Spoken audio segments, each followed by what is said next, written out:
Pagal statistikos departamento duomenis Lietuvoje registruota daugiau nei 1,5 milijono automobilių. Vadinasi, vidutiniškai kas antras lietuvis turi po automobilį. Tačiau didėja naftos kainoms važiuoti automobiliais varomais benzinu ar dyzelinu darosi vis brangiau. Vystantis technologijoms vis populiaresni tampa hibridiniai ir pilnai elektra varomi automobiliai.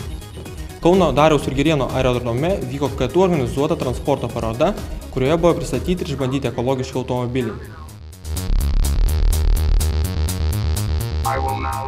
Tai yra kuro ir naftos kainų tendencijos man asmeniškai sunkiai paaiškinamos.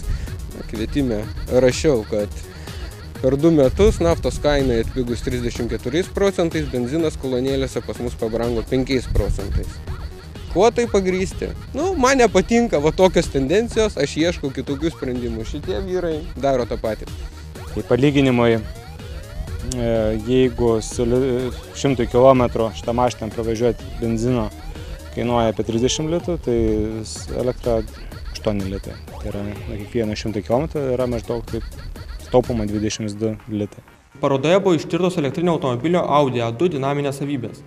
Be to buvo pristatytas alternatyvus transportas, kuris yra žymiai ekologiškesnis ir pigesnis už įprastuosius automobilius.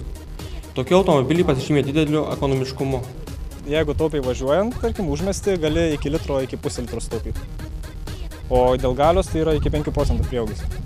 Galios prieaugis. Nes buvo teoriškai ir praktiškai padaryti matavimai ir mes radom, kad iki 5% prieaugis yra. Ką čia turime? Elektrinį keturratį. Ir kokia specifika? Jo specifika buvo tokia, kad padarėm iš vidaus degimo variklio, išėmėm šitą, įdėjom elektrinį ir dabar jisai važiuoja elektra. Žalėsis transportas. Turime skraidančią laboratoriją. Skirta jinai yra profilių tyrimui pagrinde, taip pat jinai skirta įvairiausių aerodinaminių modelių nešiojimui, tai galim tirti ne tik profilius, bet tarkim bepiločių orlaivių, visą patį bepilotį orlaivį galim ištirti prieš jam pakylant į orą. Kiek laiko buvo praleista šito projekto? 2 metai beveik, kažkur apie 1,5 iš tikrųjų.